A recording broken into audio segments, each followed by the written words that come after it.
I'm just going to go live here so that she can see anybody. Okay, so I'm just live streaming this as I'm going. All right, we're going to go back to my camera. Okay, all right. So back to this. We try to get rid of this and go back to my Google Photos, my happy hour reference. Oh, it has a grid already on it. Oh, that's gridded already. Okay, so all right, I'm going to immediately change this to three columns and 3 rows. Okay, sorry about that. Now, now I'm changing that. Now I'll change the color to white so that I get a white grid. Okay, and then I'm going to change the thickness of the line. I'm going to bump it up to 10. Okay, because we want to see we want to actually see the grid. The line's too thin, and you're not going to see that because it's a pretty busy composition. Okay, so this is great. So now I have this. Now the other thing that I can do is, all right, so I'm going to save this one. Okay, I'm just going to save it. No, I don't want to apply to Nazareth College. That ship sailed. Okay, so I saved that. And now I'm going to change it, convert it to grayscale, and I'm going to save this one too. Again, I do not want to. There. Okay. All right. So I also have the option of printing. Now I have the driver to our copier that's on the network here. So I can print out multiple copies of this from here. All right. This is my home printer, so I got to change it to this one. Let's take a look. It should come up in my, there we go. So it's going to, okay, so it's already in landscape format. That's good. And how many would like this particular picture to work from? 2, 3? I'm sorry. How many of you would like this particular format to work with? I'll work with it too. 1, 2, 3, 4, 5. All right, you know what? 1, 2, 3, 4. I'm just going to print out 9 copies. I'll print one out for all of us. Okay. So hopefully this is going to work. I'm going to go over to the printer and see if it spits out. Then I'll come back.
There's a big clear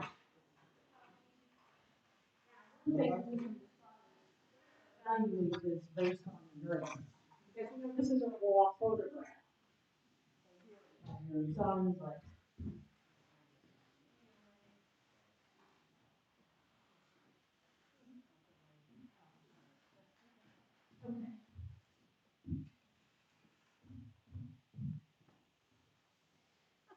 so let's zoom out.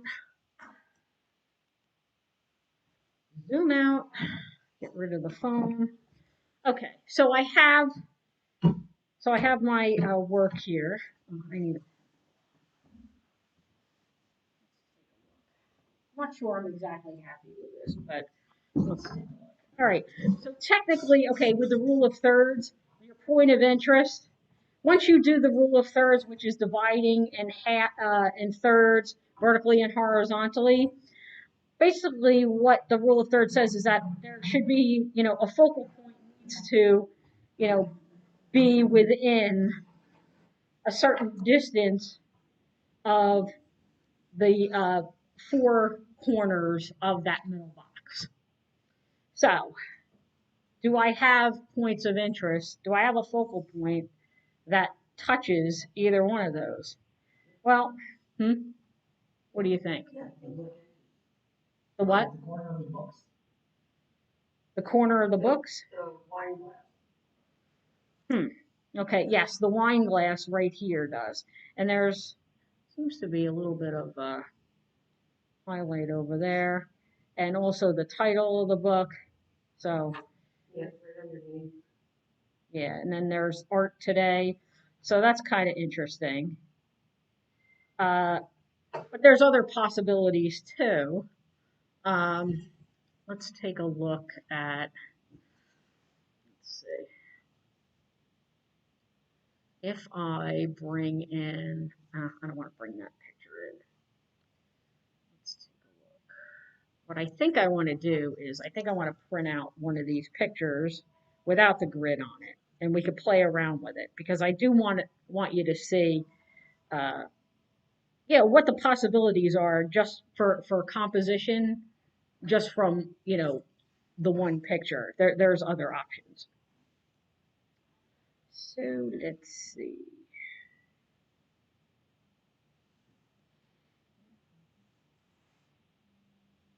It's this one. All right, so I'm going to print this out again.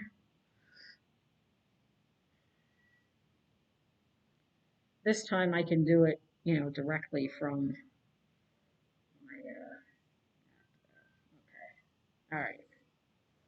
So we're going to go through, take a look at this again and see if there might be a different format that we can use.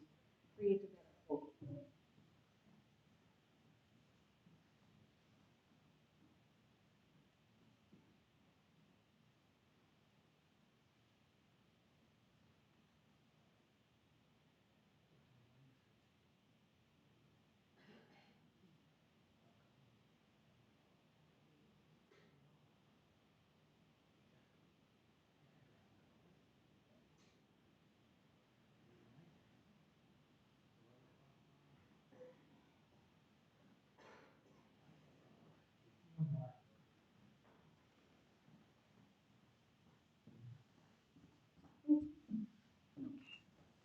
Okay, we're back. All right. All right, so I'm going to put this aside for a sec. Okay, so there's other possibilities. So I can still have it within like the horizontal format, but maybe I can take some of the cut one side of it off a little. Okay, so that, and maybe I feel like I'm just going to fold it. I'm just going to be kind of informal about this. Let's see if I do that. Maybe I don't want as much on the bottom. What if I took a little bit?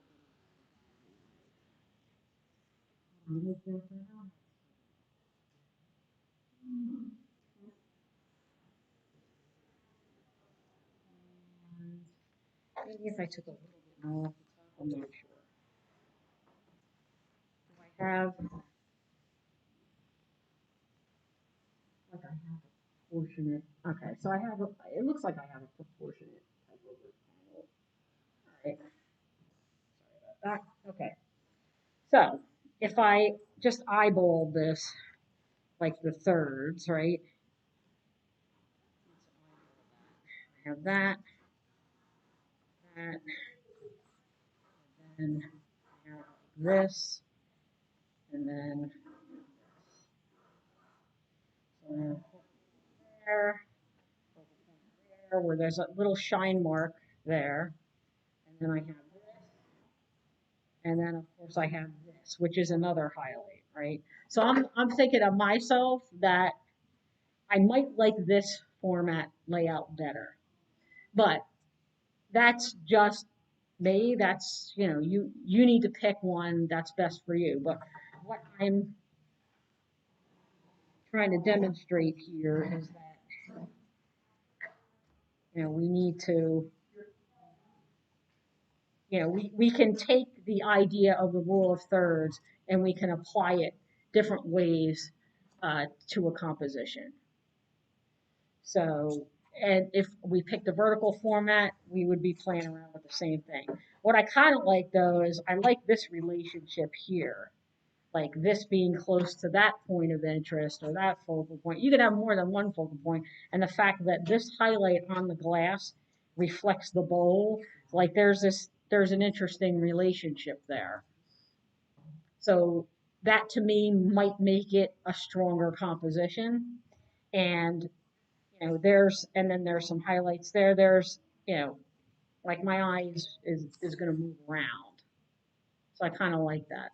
But again, you know, that's up to you. So knowing that, if I want to play around with that photograph, let's see, let me bring that back. Okay, so I can take this photo and let's see, can I edit it from here? I think I'm going to have to download that. All right, so I'll download the picture. And after I download it, like right on my phone, I can crop it. I could probably crop it in the app though. Let's go here. Let's see if that'll work. All right, so I'm going to open this up again, the same picture. Where is it? Where is it? There we go. Take that. All right. So let's see. Would I be able to crop it in here? I'm not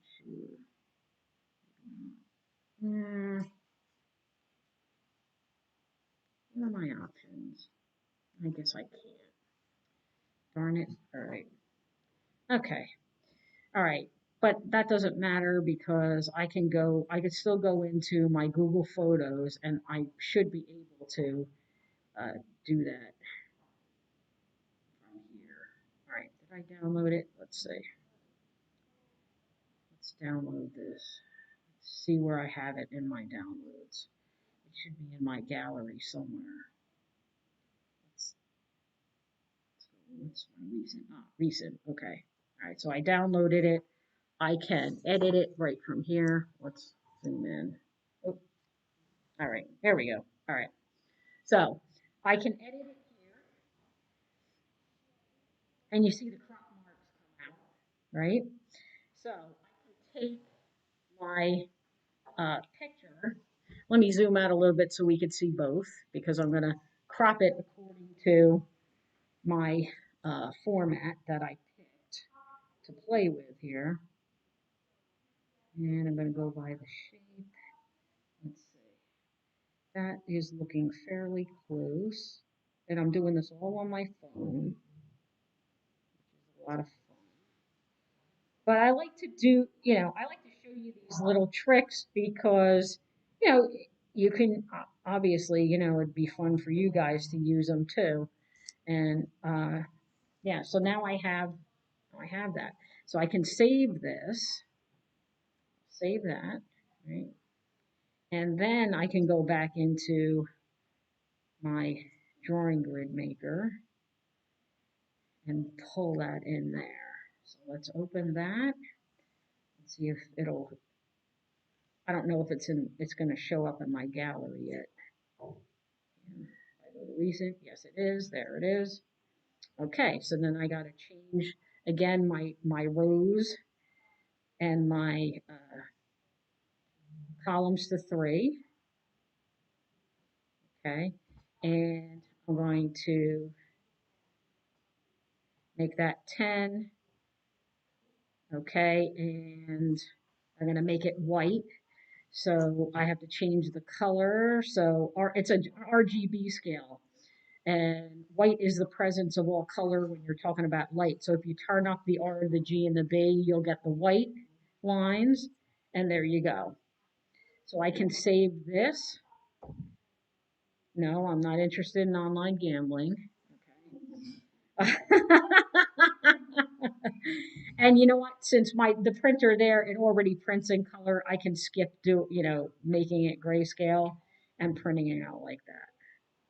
Okay, so I'll do that. Still on the online gambling, huh? So free apps are fun, but there's always those ads that pop up. But I'm telling you, it's worth the aggravation in order to have this convenience because you learn a lot about composition by playing with it. So this is a great tool for you to use by playing with it, other than manually measuring and cutting things yourself. So I'm going to go over next.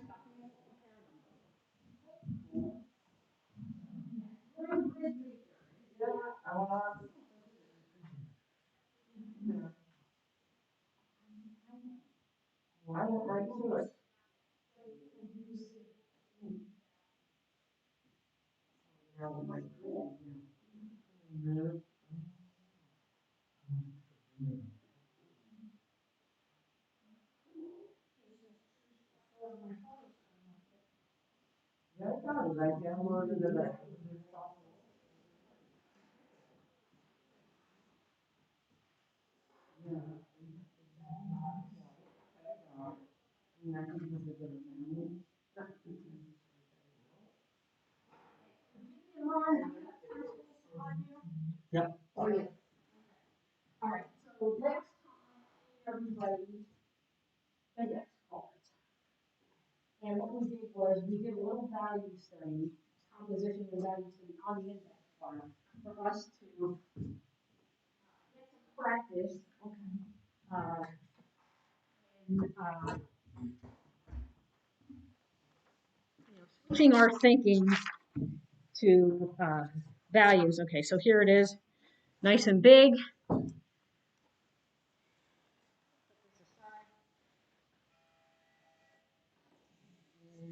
Here I have my two compositions, and I love this. I really do prefer this focus here. Like I love that the glass is larger. I could see more details on the glass. Not that you need to get into the details.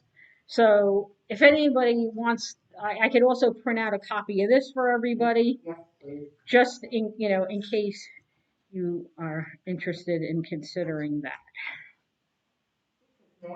Now, see, right, like both are interesting, but once you pointed out that the center before on the relationship in terms of just as the best perspective. Yeah. The other thing I like too is you see this point here. Well, it's skewed to one side. It's not like nothing is right smack in the middle.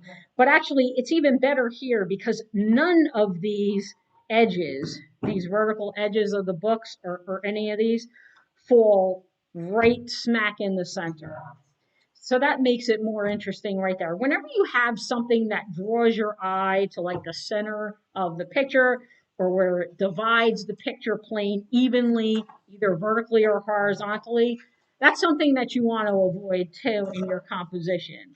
So, and a good example of that is like the table line or a horizon line if you're talking about a landscape. You never want to divide your picture plane in half either way, because when you do that, it gives the visual equivalent of like two separate paintings, they say, instead of a more unified composition. The fact that, yeah, exactly. And yeah, and you want it to be perceived as a whole. And what contributes to the perception of the whole is that the table line is above the center and there isn't anything to draw your eye right smack to the middle. There's nothing that evenly divides anything. So that there, it makes it a much more dynamic and activated and interesting space for the viewer. I'm going to go get to little, those two little examples help you understand composition. Now that the corners of the books are not in the center, that's a,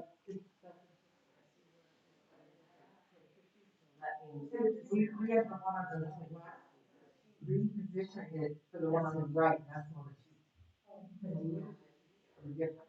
And the only not so details, there's a much more, even though the composition, and that's trying to sound this and wine glass is not completely in the center. So she used the four corners of the center square. There's some art in it. Those four corners, as opposed to the one on the left doesn't have the interesting. So I'm not a proxy with the photo.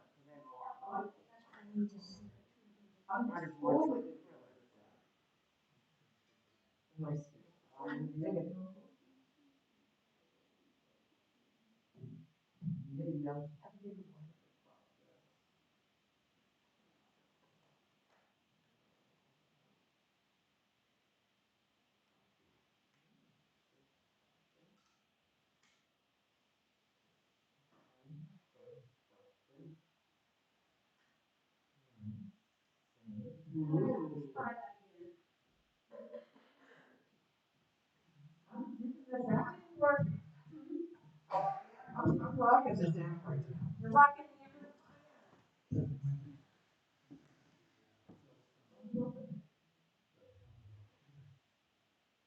Hmm?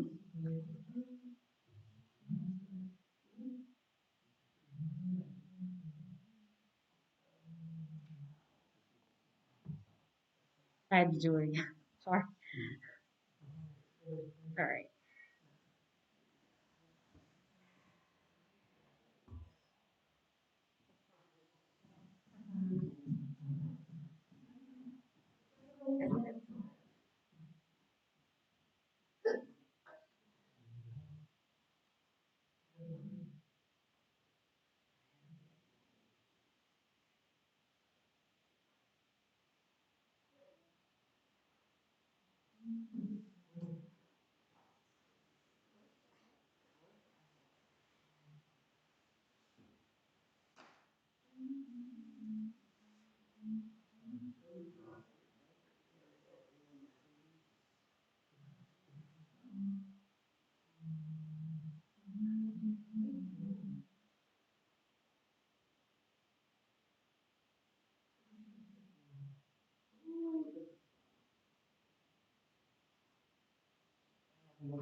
The other thing that hand us is the way to enter the page. Enter the unit. Because now go off the left side of where the books are, you can imagine them beyond that left hand side. So that invites people to come into the painting as well.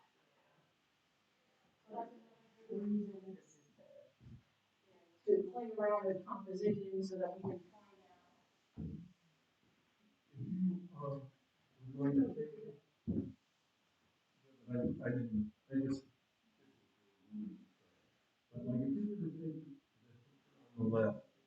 out.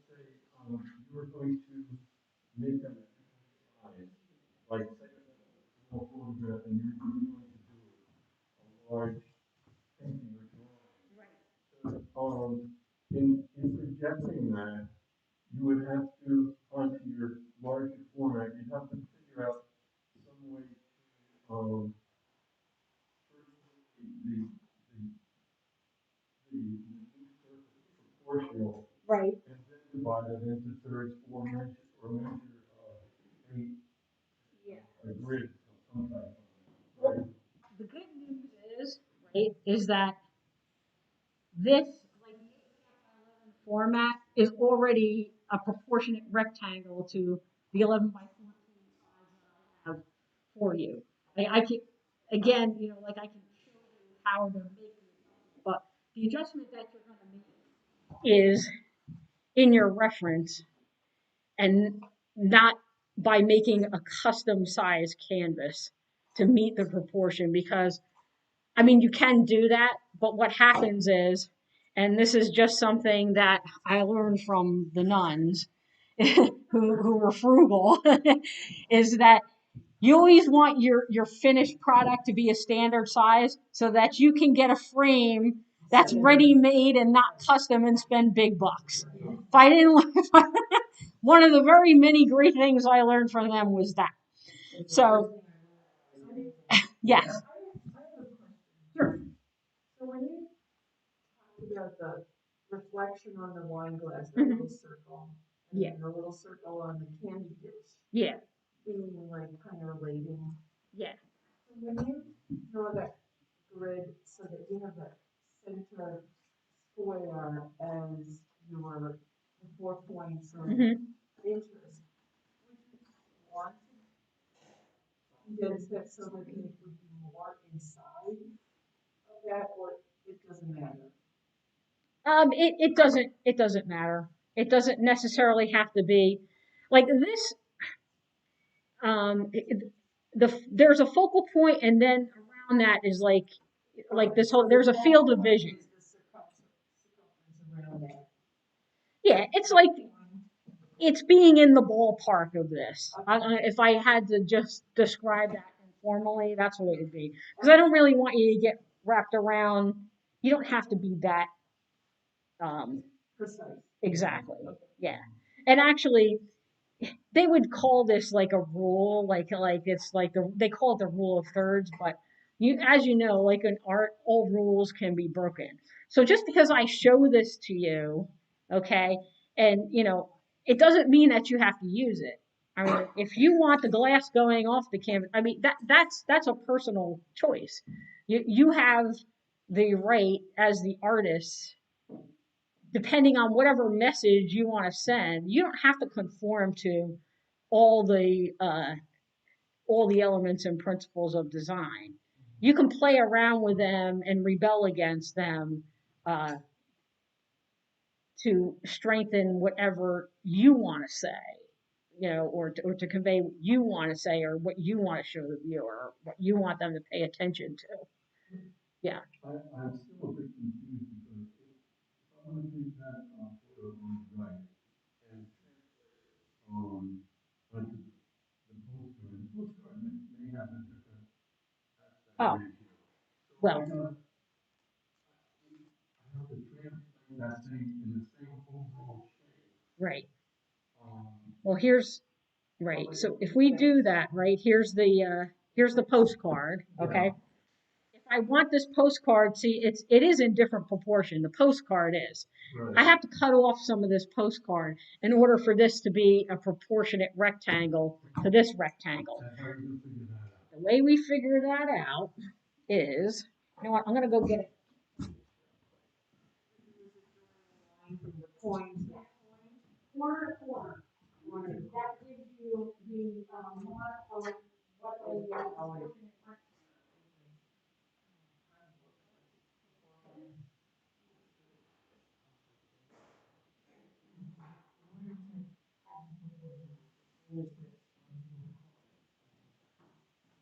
so you're including the white border then. It doesn't matter. The border is pretty much, it's pretty close to Yeah, the so same. So that doesn't matter. looks like it. It's aimed that way.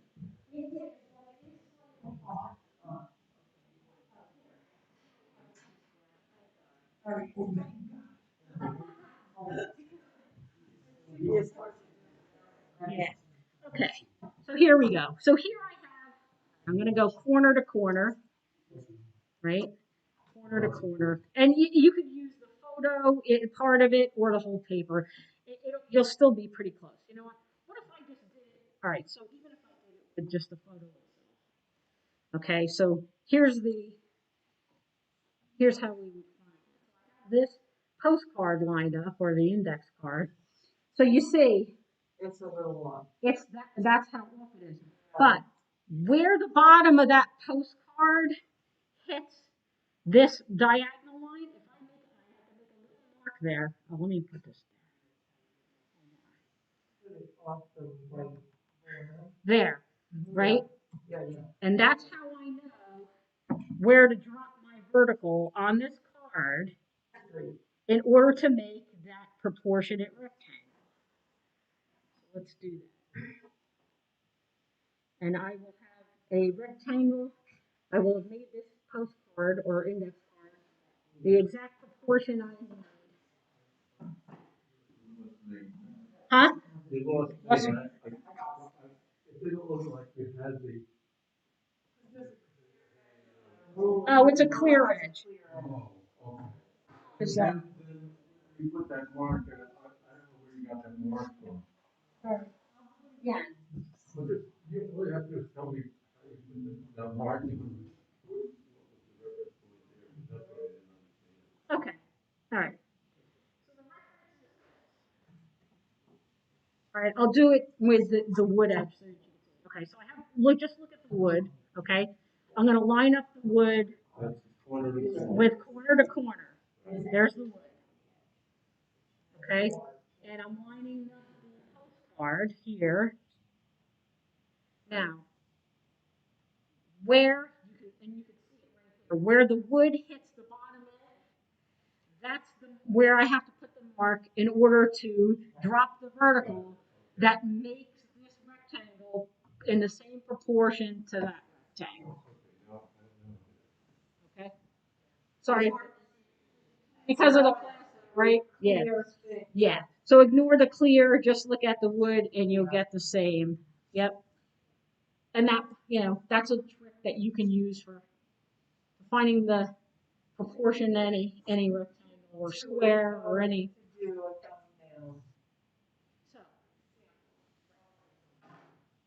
now, so I'm going to fold this on that line, folding that on that line, and I'm going to line this up.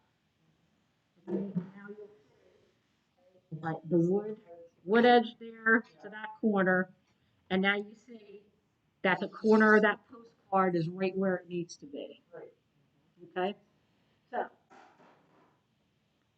in order to then create a little value study on this postcard, okay, I would make a rule of thirds grid right on this little postcard, right? And then I'll be able to transfer this to a smaller size. Now, the same process, you would use the same process to scale up again. It's still a corner to corner thing, except you scale up. But we'll get to that. Just hold that thought. We'll get to that because after we do this little value study, we're going to take that value study and that's going to help us scale so that when we do block in the values in paint, okay, the paint to lay out the actual painting, and that's going to be our underpainting. So our process is, okay, we have a black and white reference, or if you're working from life, you have your life reference. It doesn't matter. The reason why we're doing this is because if you're a beginner and you have never worked this way before, and you're not sure, how to discern, the three major values of white, gray, and black, because as artists, we simplify first. We work from the general, and then we work to the specific. So value is king when it comes to making anything look realistic. You can use pretty much any color you want. But if your values aren't correct, it's not going to be convincing. So that's why I teach you this method in small steps, in incremental steps, so that it takes your thinking from thinking about value, which is light and dark, and then changing, and then eventually what we do is we convert those values to colors that are the right value, so that that carries through the whole painting, and that you end up with your representational work that looks like the thing and looks like you can reach into it and grab the stuff out, as opposed to flat shapes that are, that have no value and not, and don't have any form. Value gives the objects form. Like uh, I see this chocolate kiss, because of the lights and darks.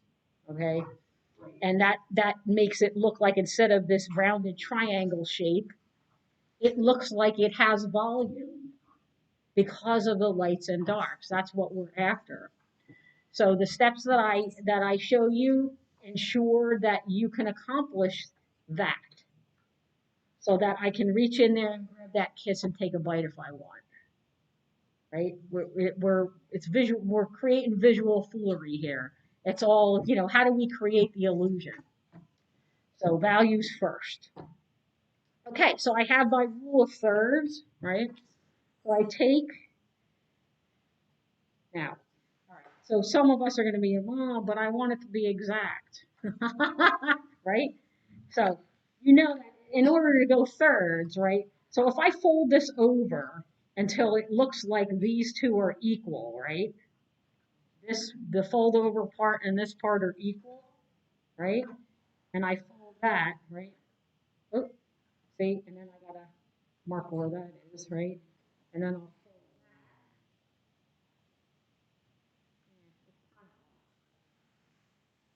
Approximate. You can. But what I like to do is, because this is not something, I just like to, I eyeball it. I find that after a while, you might not like to eyeball things. You might not feel comfortable with that. I've kind of become accustomed to it. So I just do that. You can make little tick marks. You can measure if you want to, if you have a ruler. I purposely don't have rulers because, see, it's a little bit wider in the middle, I guess, right? So I can correct myself visually without too much angst. The purpose of the value study, though, isn't really so much to get it technically perfect, right? What this is for is establishing where the big shapes are. Where are the black shapes? Where are the gray shapes? And where are the white shapes? That's what this is about. Let me zoom in on this a little bit more. Down. So that's what we're doing here. All right. I know what that's about. Okay. All right. Okay. So I have my postcard that's in the right proportion. I see that. And now I have my thirds. I have thirds here, thirds there. So now I just got to make decisions and lay things out. I have to make a decision about, okay, now we're not going for details. Like when I do a value study, I mean, I don't care about this text. Well, I might want to put a little rectangle there that's white to make me, to remind me that there's a little white thing over there. But I don't really care about that. Like this whole bowl here, okay, pretty much where that line is, that reads as black. So you approximate. This is gray. This could be black. The shadows could be black. The spine of the book is black. This book, the spine, is pretty gray.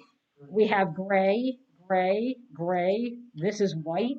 We have some white here. This is pretty much most of the interior of the bowl is white. And this is bright. Well, we have gray over here, white over there. We have some spots of white here, and that's all going to help us. We can, sketch out first, and if you're having trouble deciding, we can keep it very geometric. Okay, so I want to mark the top of that glass, and let's see. I'm going to keep this pretty geometric up here. I have the top of that book, then that part of the book, and then that comes into the glass a little bit. Let's see. So I got to look at the space around it to help you. Does that look good? I don't know. Let's see. I think this could be better. There we go. And then there's this little black triangle over here. So I can go ahead and color that in. I'm being very, very general. I'm trying my hardest to look at this in terms of angles, shapes and angles, and I am keeping this very... The black triangle is a table. See, that little tablecloth piece of tablecloth there. I put that there, that's a little black triangle. Just color that. And what's behind over here, this is all great. Now, there's going to be, you look for connecting shapes. Shapes connect, and that's great to have in a composition when you have connecting shapes. Like sometimes, like look, part of the glass here, like you can't tell. It's like almost part of the background. That's an example of a connecting shape. See, all of these things are part of a whole. They don't,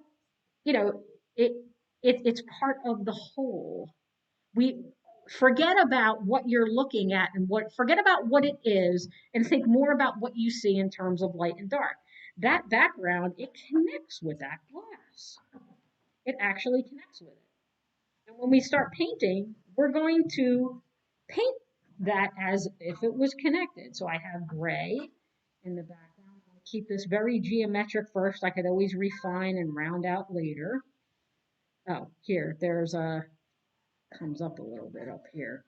So I'm going to make a reference to that. The ellipse at the top of the glass.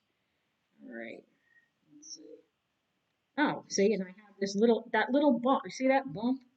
I don't have to, you know what? If I find that that's distracting, I can leave it out. If you don't like it, don't put it in. You have the right to change it. But you know what? Just for fun right now, I'm going to put it in just because I can. All right. So I'm going to put that in to be a little bit more of a rectangle. Okay. So this is all, so just because it's black, it reads as black, I'm going to put that in along with the rest of that tablecloth. See that nice shape there? There's that band that it goes all the way down to, there's this band of black right here in that rectangle. So you see, there's just major shapes here. No details, just shapes, because that's what's going to make this a really, really strong image, is establishing and discerning what the three major values are and the shapes that they make. Okay, so let's see, right here, there's a triangle over here. Let's see, there, I got that. Let's see. Okay, so I have the bowl. Let's see, how does this bowl go? I'm going to just see, it's got a scalloped edge on it. I'm not going to put in the scalloped edge right now. That's not as important as the overall shape. I want to put that in first. I could always I could refine that later in the painting. What's important right now is that I establish again what are the big shapes, where do they live, and putting them in. Okay, so I got that shape there. You see, there's this little triangle of gray. It almost looks like it's rounded because of the shape of the bowl. There we go. So I have that there, and then there's that beautiful cast shadow from the bowl. Let's see. Kind of comes in like that. I might be a little bit off, but no biggie. So we have this, and if I need to check angles, like here, the shadow is like this and like this. Use your pencil to figure out the angles and transfer those angles over. It's all about shapes and angles. And then that reads as black. You can see I'm already establishing this nice little composition.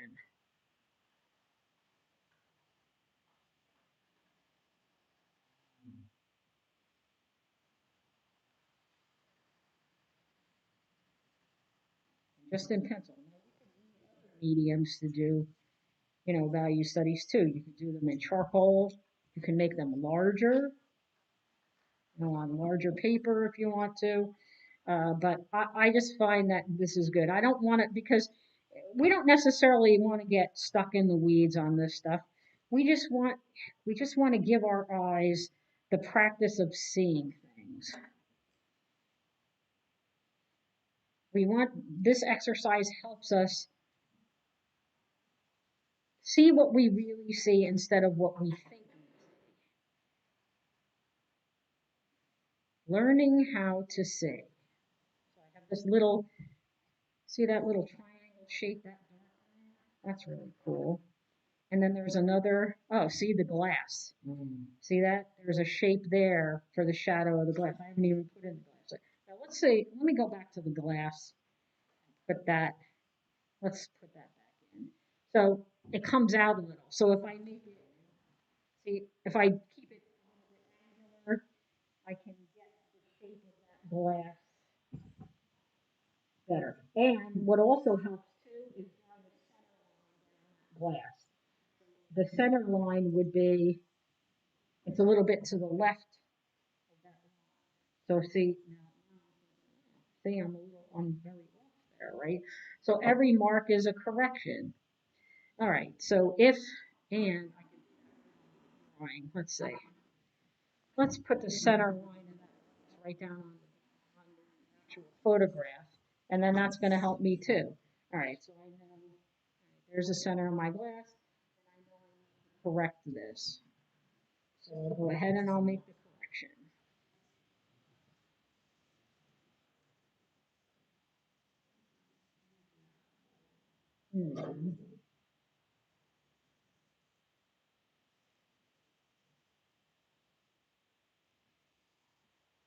That's much better.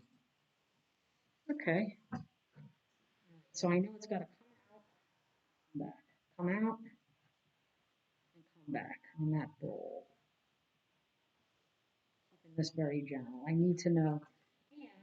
And, it splays out a little bit at the bottom where the stem meets the base and glass, and then there's the ellipse of the base, okay, that it kind of goes behind where it splays out, see, like that.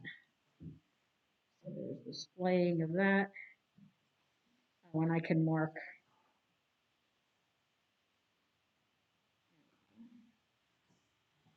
My value study might not be exact, but pretty good. Let's see. Oh, you draw through things too. Like say that overlaps a little bit. I gotta make sure. No, that book that goes that way, and then there's this book that actually comes out. Let's see, it comes out like this and like that. So we have all those interesting shapes to put in that we need to generalize there. Okay, and let's see, this one that comes in, there comes out the bowl. That I gotta make black. It's in perspective there a little bit. It goes through and comes out around here, right? And it's a little bit, oh, good, good, good, good. All right, so I gotta,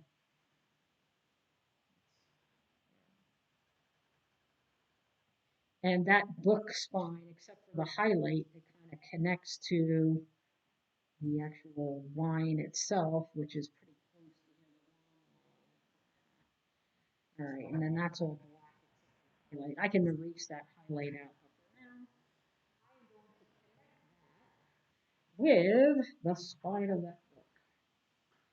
And then there's little triangles over here, curvies.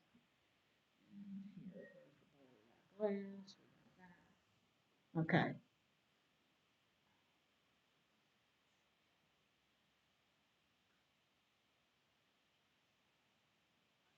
Anybody else need an index card? Do you have your index card? Yeah. So what else is gray? Okay, so this is gray. The top of the line. Look at that. See, now that makes for such a stronger image of that line. So the glass is, it's transparent and it's also reflective because we see some highlights on there. Yeah, although right this second I'm not putting in any of that stuff. Now, okay, verticals are always vertical when it comes to like the spine of the books. You see, the verticals are should be vertical pretty much. They don't change. That's kind of another. Oh, and I'm going to say that okay, the top of the edge of that book is gray, and this black, and it actually kind of goes up into that tabletop there. Another connection. All these beautiful connections that we have. And I'm going to go ahead and my background. Let's take that.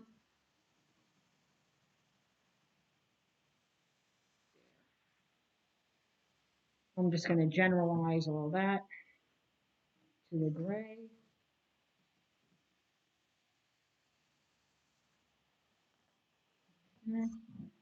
All right. And the same with, let's see, the back. There's a little bit of, let's see, there's a little bit of light. So we have that book. I have this triangle here for this other book. The spine comes that way. There's a triangle over there, and that is gray. So let's, that's a bit gray. And then this is a bit of a darker gray. So over here, this book coming out here, that triangle. I'll probably have to just generalize that. Oh, there's a big shadow over here.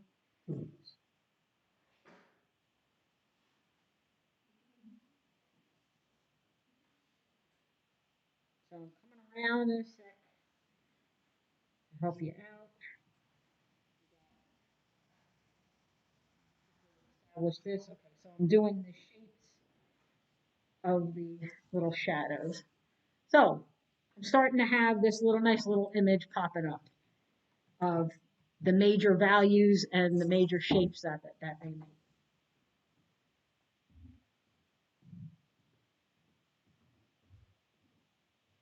So again, look, it's less about line. Line is only there to help describe the parameters of the shape of that.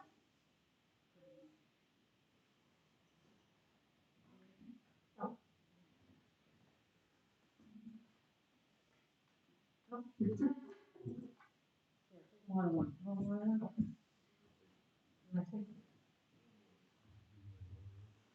Actually, why don't you just put this out? Well, it's a little bit different from when you copy than I did. I love what you did. I think it's great. I think we probably value in that. Anybody else?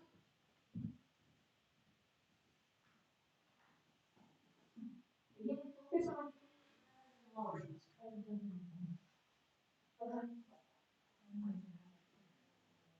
Oh, okay. Right. You can go over a little bit. Yeah. Yeah.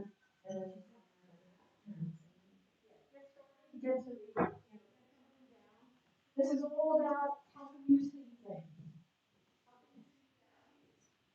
You're doing right there. Are you doing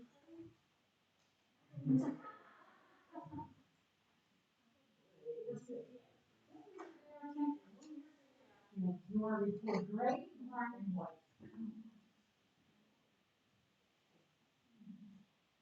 It's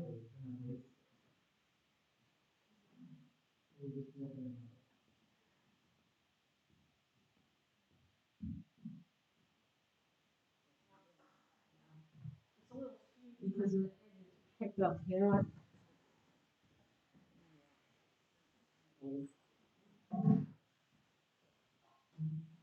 Here we go.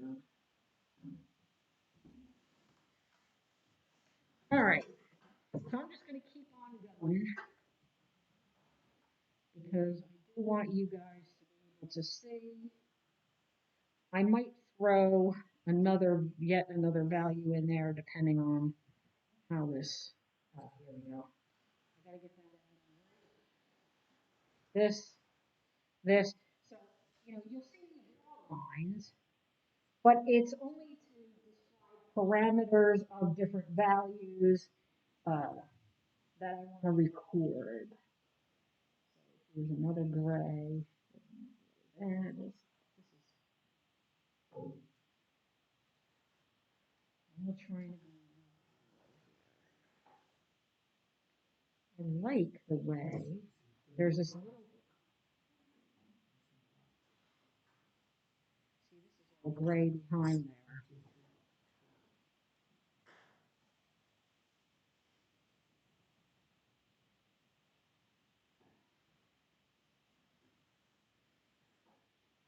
Ooh, I like this little shape.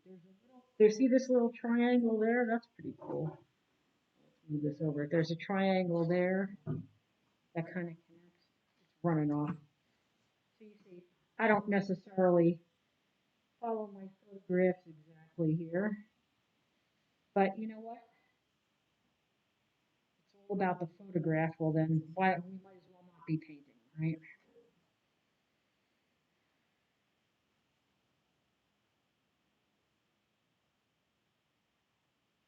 So this line here kind of goes.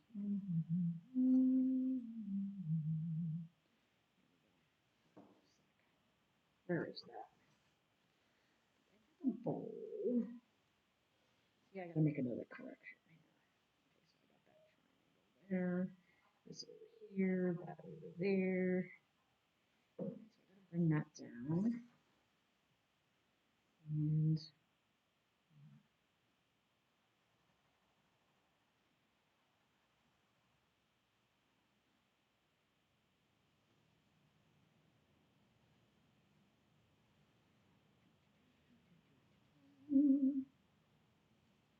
yep, this.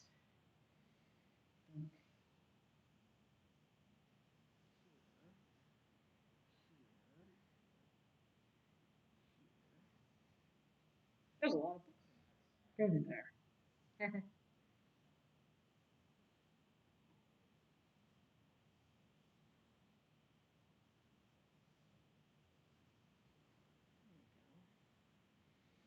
And let's see, this is gray.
bit of a shadow there.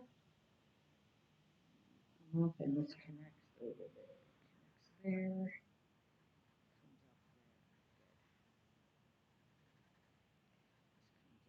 This. Oh, we got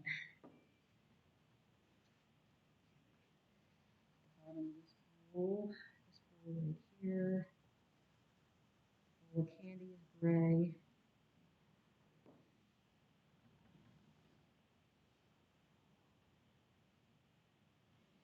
Chocolate Kiss comes in like this.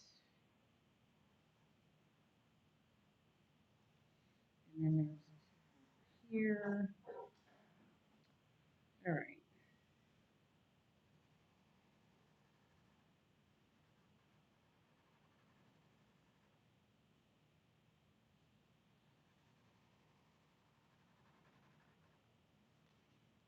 And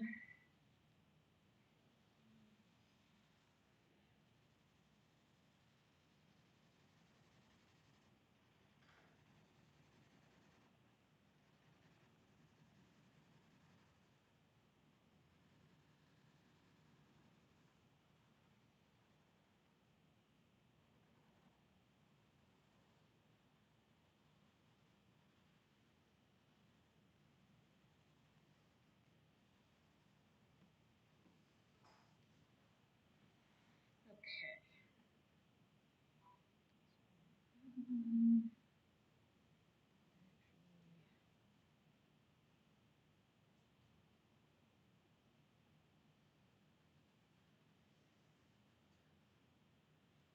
So sometimes it's not all about what you put on, sometimes we take away. So I erase out some things. There we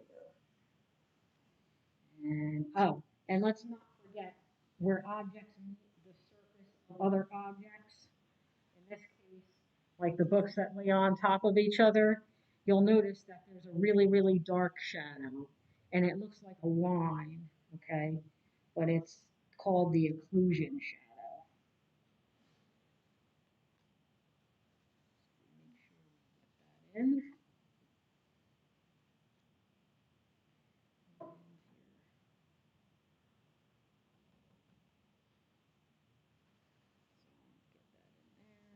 This goes that. Okay.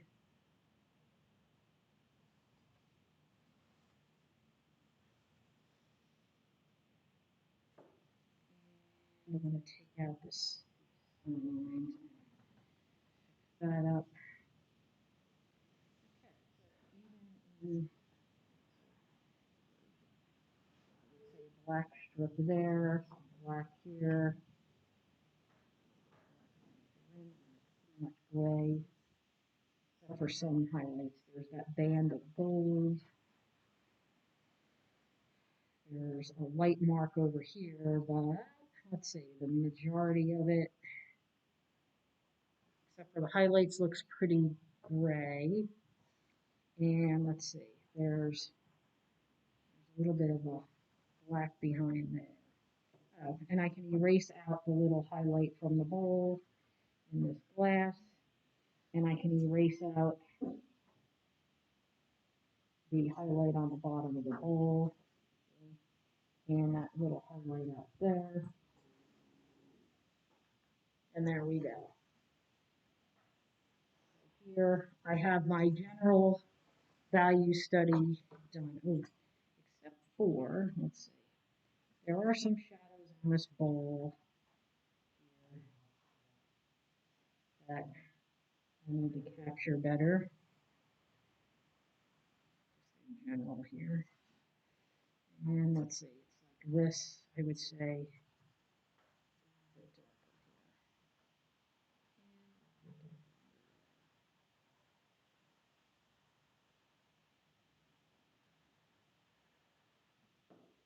A little bit of a light over here.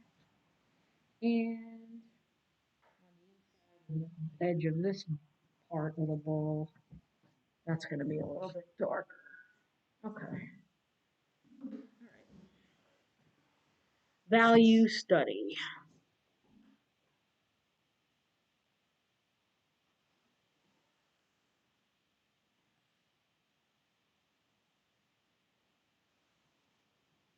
kind of what we have to start. Oh, and I forgot there are some shapes on the stem of the glass that we need to pay attention to that read as gray.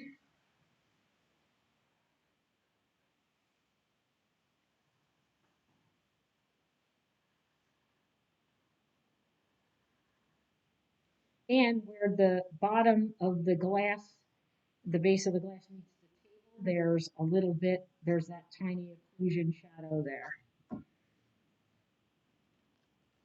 Oh, and right under the bowl, if we want that bowl to pop up, we got to remember that wherever objects meet the surface, all that,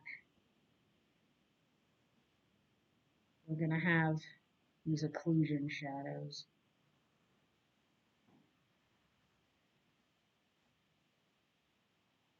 Oh, and I forgot the little shadow from the kiss.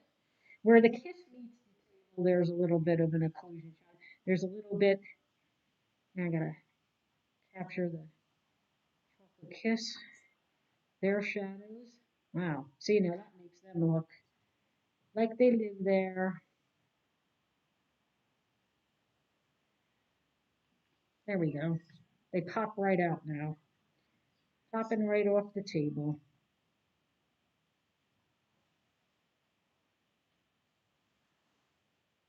There we go. That's pretty much that. Maybe slightly darker. Okay. And all right. So we have that little bit of a lump. So I might be adding a couple more references to the where that cloth in the front is. And maybe I'll use the light there and bring that up. There we go. So we can pack a lot of information with regard to light and dark within this little index card. But by forcing you to work small, it keeps you from getting into the weeds. Because you can only, in a small place like that, it forces you to think about the larger shapes. If I gave you a paper to do this in, you'll all be like this. Where's that little mark? That's not what you need right now. What you need is to shift your thinking to, you know, working small bigger. You know, less and that less is more.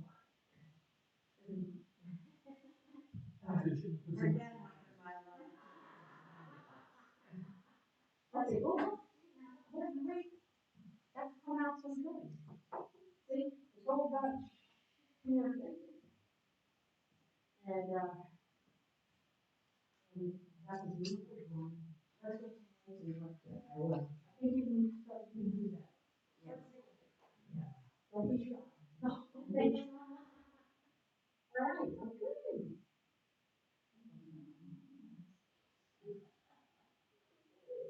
Yes, you did. This is boring. I don't remember it. Yeah. Yeah, that would be helpful. Yeah.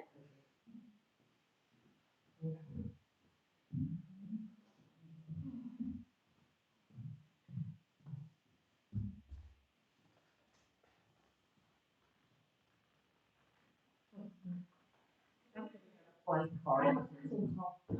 You want blank card? Yes, please. Anybody else want one blank card?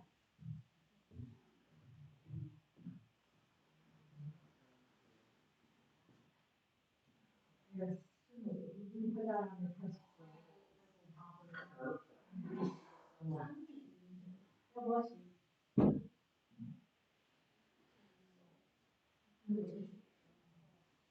That's okay. You don't need to know as well. Yeah. Right.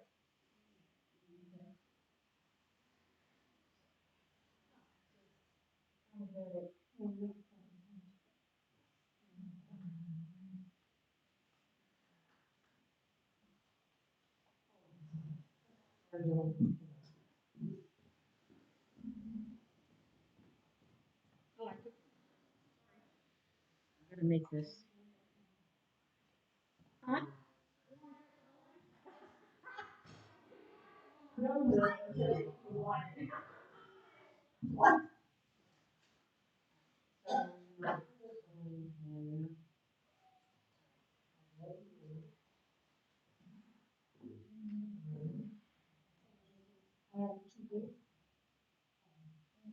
Probably it wasn't in the right.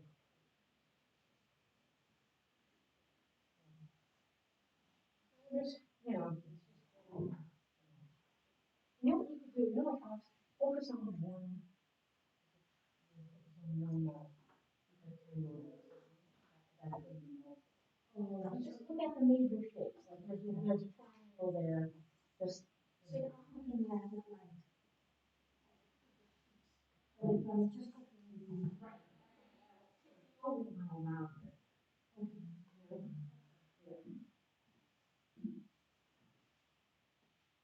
All right.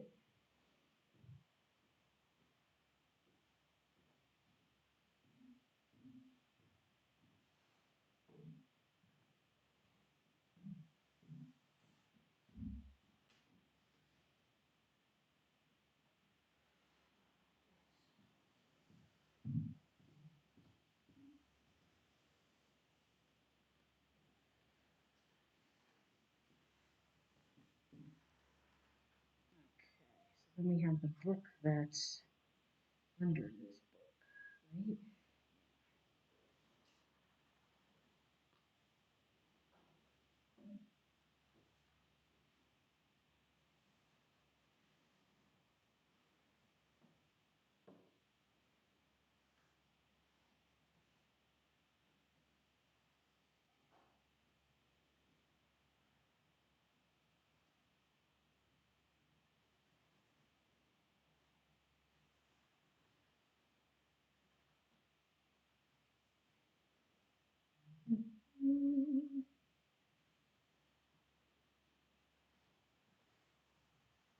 There we go.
Yeah. Well, yeah, not many of us do that. Oh, you know what? I didn't put any of it in the bowl because it's really not that important right now. It's important later when I want one.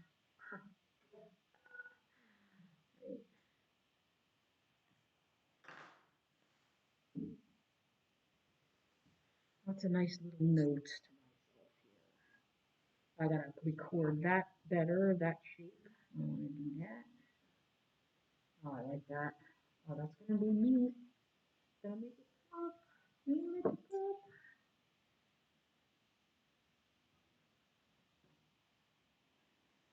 Awesome.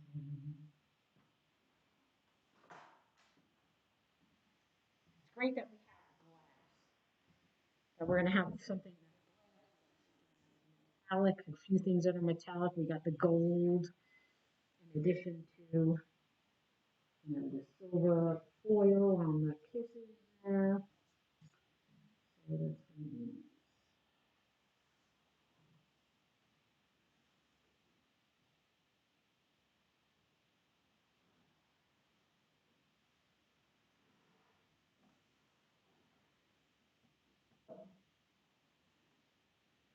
There's a little bit of highlight back in that corner. There's a little bit of a shine mark over here.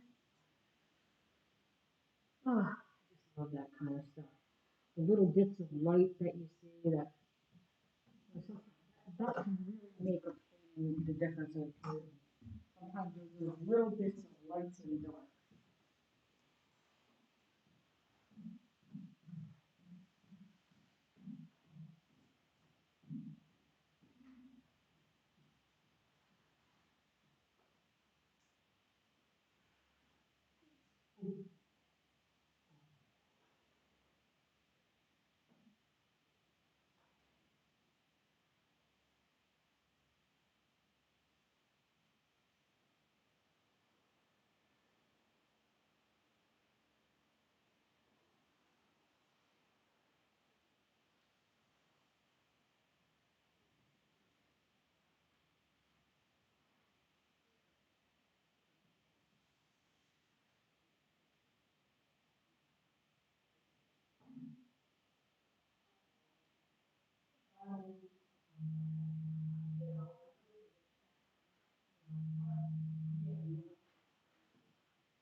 Then we should be fine.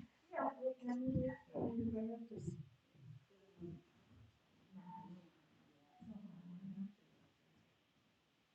Yeah, I love the way you're focusing on those stars. That's awesome. And you got some nice shapes, beautiful shapes. I love it. You got it. You're starting to think like a painter.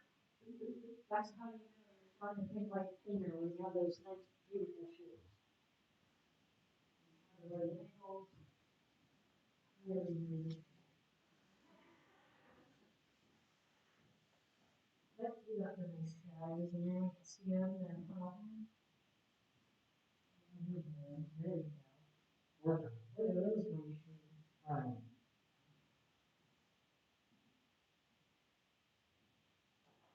That helps.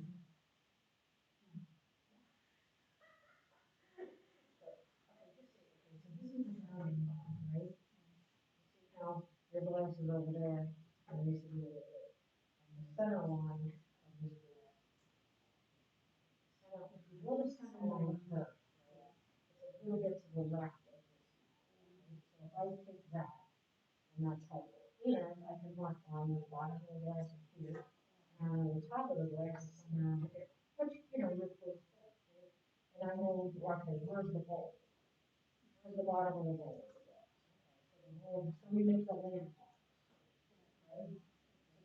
So I know it's above this center, so it's somewhere around here. That's where the bowl is. And I know, let's see, it's about here and about there, and it bows out a little bit, and then it comes back, bows out a little bit, comes back, and then, you have the paper with the glass, and then you have the stem, and then it kind of flares out, and then in the center goes around, oh, it goes out that way. See that? What I'm commenting on is looking at this picture, the building seems so tiny. I can't keep this really do such a little space. Okay. Well, if that's the case, then you can always put more if you want to. But the good thing about doing this is that things you can do it.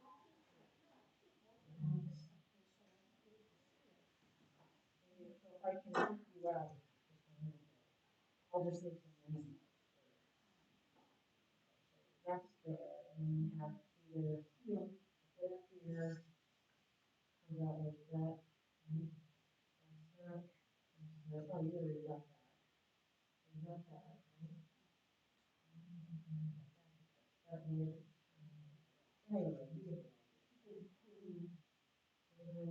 See, there's that shape. I made that shape here. See that? There's a triangle. Oh, there's a little bit of that. There's this triangle that is like, you can, here, let me check it up.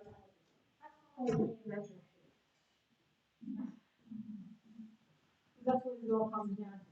We start, you know, you want to be angular, geometric, and then, you know, you work out curves. You don't care as much about that.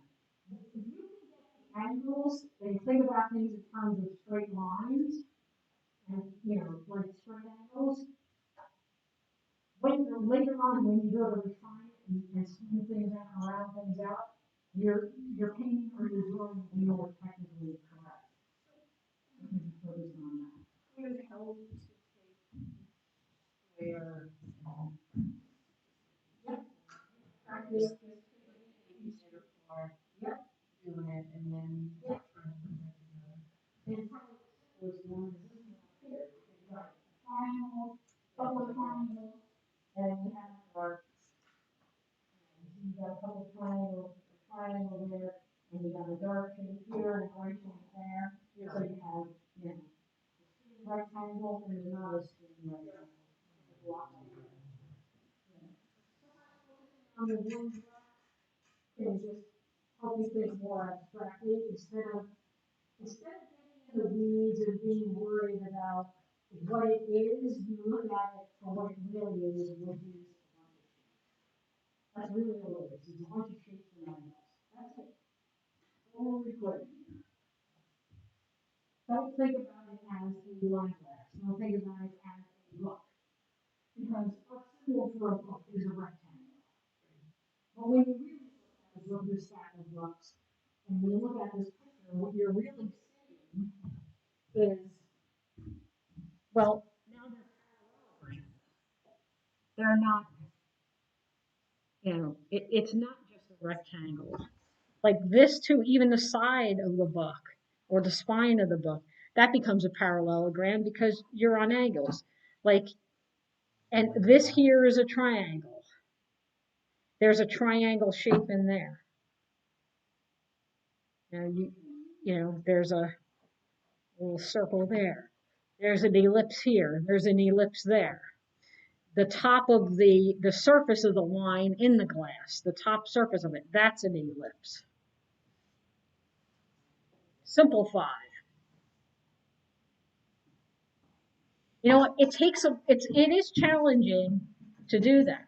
It's challenging to learn how to see like that because we as humans we tend to overcomplicate things, right? We do, and yeah, we think that things need to be more complicated than they really are. And I've said this before. You know, there's genius in simplicity, and that's basically what we're doing here. Is we're simplifying things.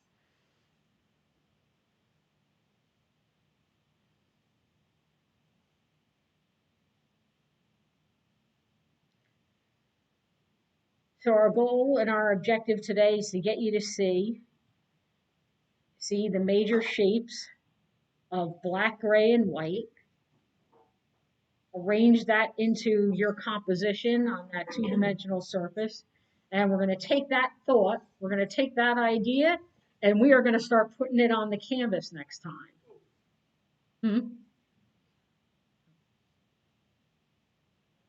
But we're going to use the same thought process. We're not going to get in the weeds, and we're not going to be sketching with a pencil on the canvas. We're going to be painting shapes and establishing values. That's the first step.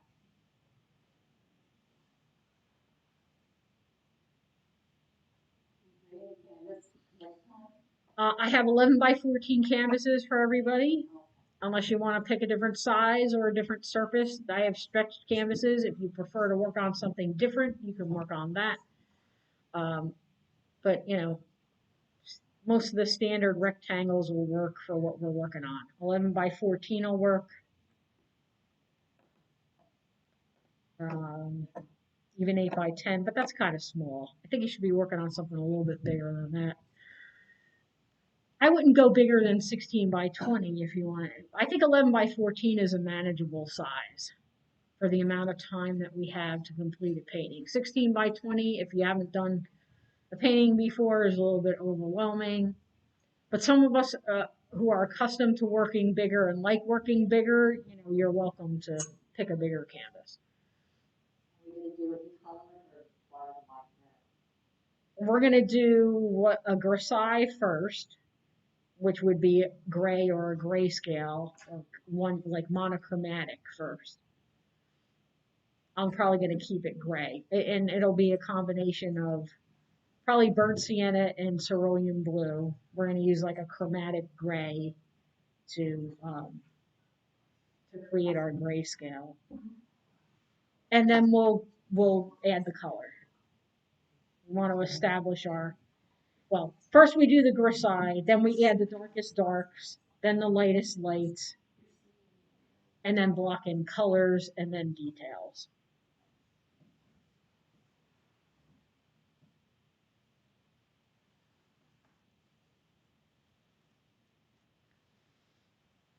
And the style will be realistic, but not necessarily, you know, in the weeds, very detailed. You know, you want it to be a little bit loose. You want to be a little relaxed. You know, you wouldn't get the objective isn't to copy. You know, make it look like a photograph. I mean, it's okay to see the brushstrokes. It's okay to see the joy in your work. It doesn't have to be really tight to be a beautiful painting.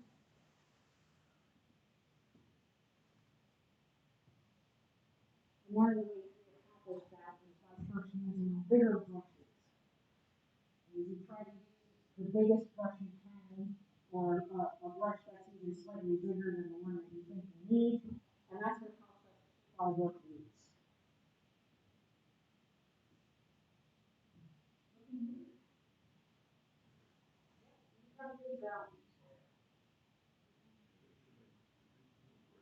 Yes, you can use more gray because there's tons of gray. Yep, wherever you see gray. Mark out a parameter for it if you want to, map it out. It's like value mapping. Wow, that's a nice goal. That much. Good job. I love that shade.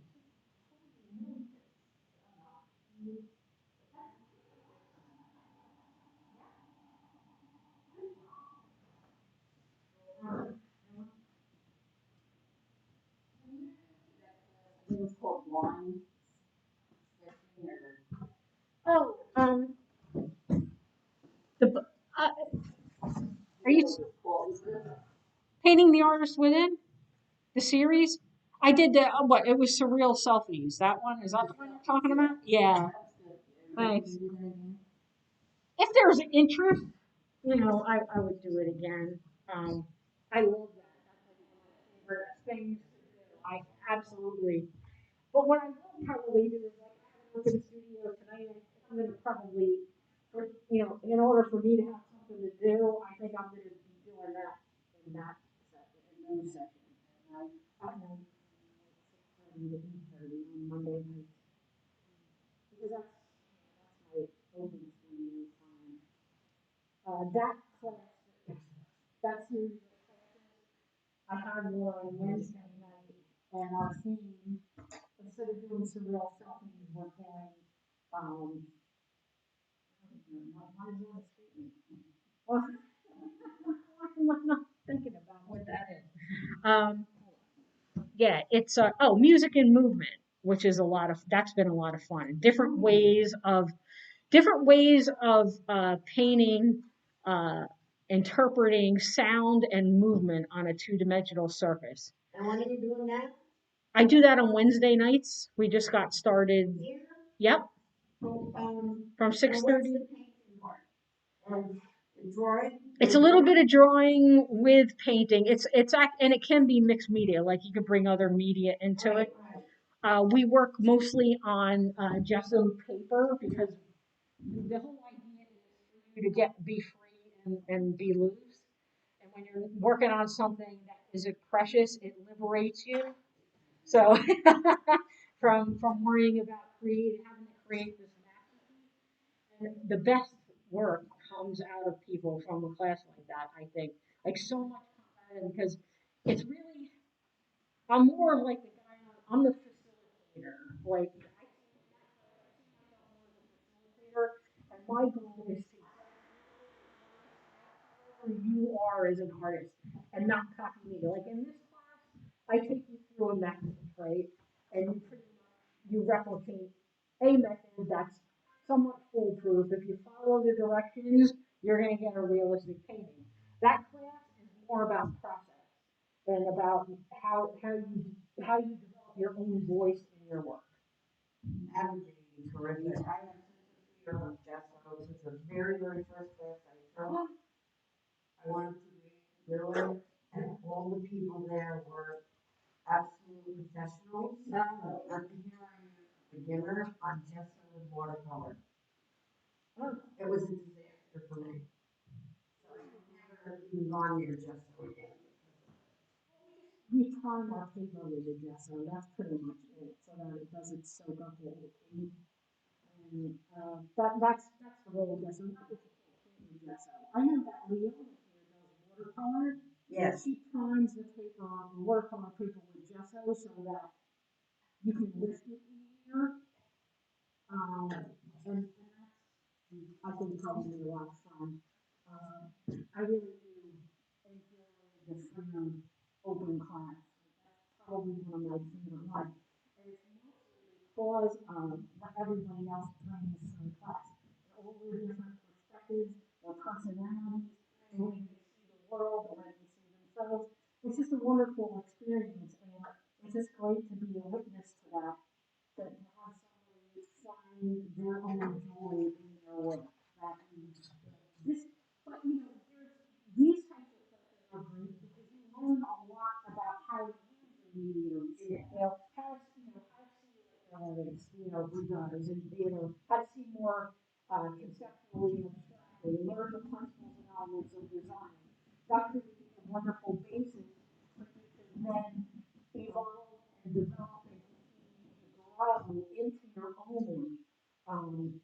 We all have to start, somewhere. And if I know that a lot of these techniques that I actually teach you guys in these types of classes are things that I didn't learn when I was an art student because when I went to college, they didn't teach classical methods.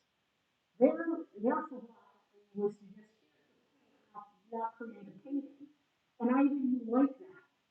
So I you know so I went out of my way later on because I loved I wanted to learn what the classical methods were, and pretty much took a few classes and researched myself and studied myself, and I love that too. I love it all. Everything you learn, as long as you're learning something new, as long as I'm learning something new, uh, I'm happy. So did you start the Jesuit class yet? Yeah, but yeah, yeah. I started. It's only 1 week, and it was mostly we did mostly preparation, and our first exercise was painting to music. And this week we're going to do painting to music again, except this time, yeah, yeah. this time you're bringing your own piece of music in, and you're going to paint to a piece of music that you like. And then in other classes we're gonna get more into like movement, and that's going to involve um, looking at doing maybe some figure drawing timed. We're going to do that, and we're going to watch some videos maybe of dancing and how to interpret dance, and but well, those are demos that I'm going to be doing. But my goal is for you to think more outside the box with that, not necessarily dance and music, but what other types of what are the movements that you love? Do you like swimming? Do you like riding your bike? Do you like watching your kids or your grandkids play a sport? How can you interpret those types of movements on a two-dimensional surface? Like you, I'm trying to move you toward, okay, let's capture movement on a two-dimensional surface that appeals to you, or that speaks to you, or that means something to you. And also sounds. What sounds beyond music? What types of sounds in nature or the natural world do you like? Is it birds chirping? Is it a babbling brook? Is it, all of these different things? Try to inspire you to think beyond and put that on a two-dimensional surface. How can I help a viewer hear the birds? How can I help them hear the babbling brook? How do you do that? See, as artists, one of the things that we need to do, and this, again, an exercise like this, it trains you to slow down and think and look. That's what we need to do. I mean, it's almost like our job to show the world the beauty in all the little things that we might take for granted or overlook. How do we get that person to feel like we did when we saw that thing, saw that motion, or heard that music, or heard that sound that that had an impact on us, that means something to us. So there's realism, representationalism, and then there's more expressive types of art. And it's all beautiful. It's all great stuff.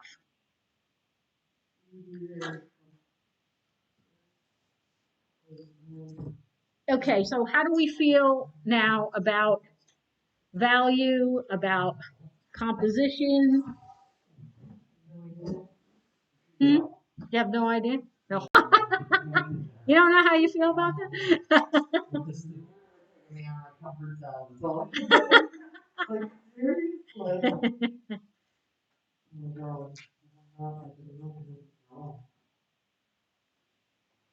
Yeah, so, yep, so this is our nice little, what do you think?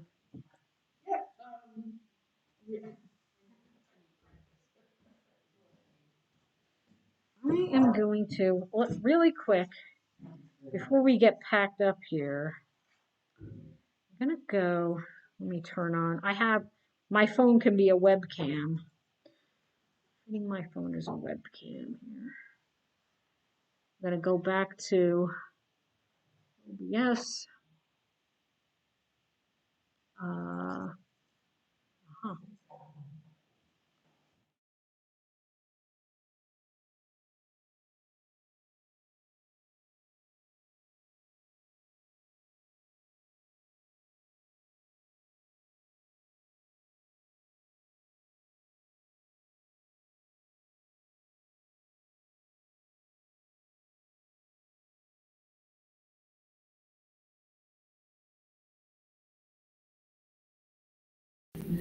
Okay.